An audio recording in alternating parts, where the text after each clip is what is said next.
तो हम सीमांत अवस्था विधि का न्यूमेरिकल करने जा रहे हैं। तो न्यूमेरिकल जो दिया हुआ है वो है 250 × 350 mm माप की एक धरन का प्रतिरोध आघूर्ण ज्ञात कीजिए। धरन के आधार से 40 mm दूरी पर 12 mm व्यास की 3 छड़ें इस्पात के क्षेत्रफल के रूप में डाली गई हैं। EM20 कंक्रीट तथा Fe 415 इस्पात का प्रयोग किया गया है। तो यहाँ पे हम कैसे पता करेंगे कि पहले कि स्मॉल डी दिया हुआ है कि कैपिटल डी दिया हुआ है। तो यहाँ पे हमारा जो 350 mm दिया हुआ वो कैपिटल डी दिया हुआ, क्योंकि अगर स्मॉल डी दिया रहता है तो ब्रैकेट में प्रभावी दे रखा रहता है कि 350 mm प्रभावी ब्रैकेट में कर देते हैं, यानी कि वो स्मॉल डी दिया हुआ है। लेकिन अगर प्रभावी नहीं लिखा है तो यानी कि हम समझेंगे कि ये कैपिटल डी दिया हुआ है। इसके आगे क्वेश्चन कह रहा है धरन के आधार से 40 mm दूरी पर 12 mm व्यास की 3 छड़ें, यानी कि हमारा इफेक्टिव कवर भी दिया हुआ है 40 mm की दूरी पर। इससे हम 350 में से 40 mm माइनस करेंगे तो हमारा स्मॉल डी जो है निकल के आ जाएगा 310 mm।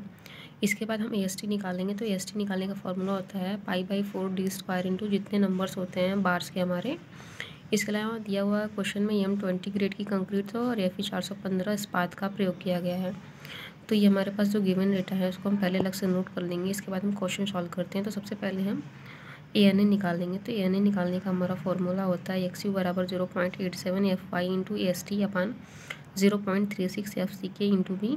तो इस फॉर्मूले में हम अपने क्वेश्चन का जो भी डेटा दिया हुआ उसका मान रख लेते हैं। तो सबसे पहले निकालेंगे ANA। ANA का फॉर्मूला होता है हमारा XU बराबर 0.87 FY इंटू AST अपन में 0.36 FCK इंटू B। तो हमारा 0.87 इंटू हमारा FY 415 दिया हुआ था। AST हमारा निकल के आया था 339 अपन में 0.36 इंटू 20 इंटू स्मॉल भी दिया हुआ 250।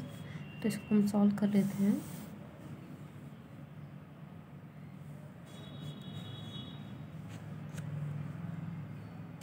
सॉल्व करने पे हमारा आ रहा है 68 mm। इसके बाद हम निकालेंगे limiting value of depth of NA। तो XU लिमिट बराबर हो जाएगा 0.48D। तो Fe 415 के लिए हमें इसका मान रखना है। तो ये जगह 0.48 इंटू D हमारा आता है 310। इसको मल्टीप्लाई करेंगे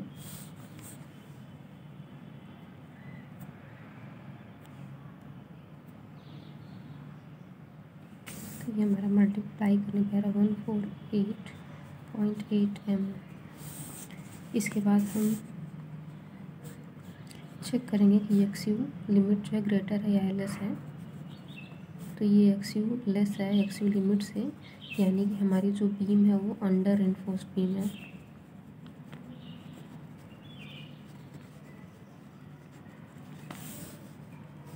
तो यहाँ पे हमारा MU का फार्मूला लगेगा T इंटू Z।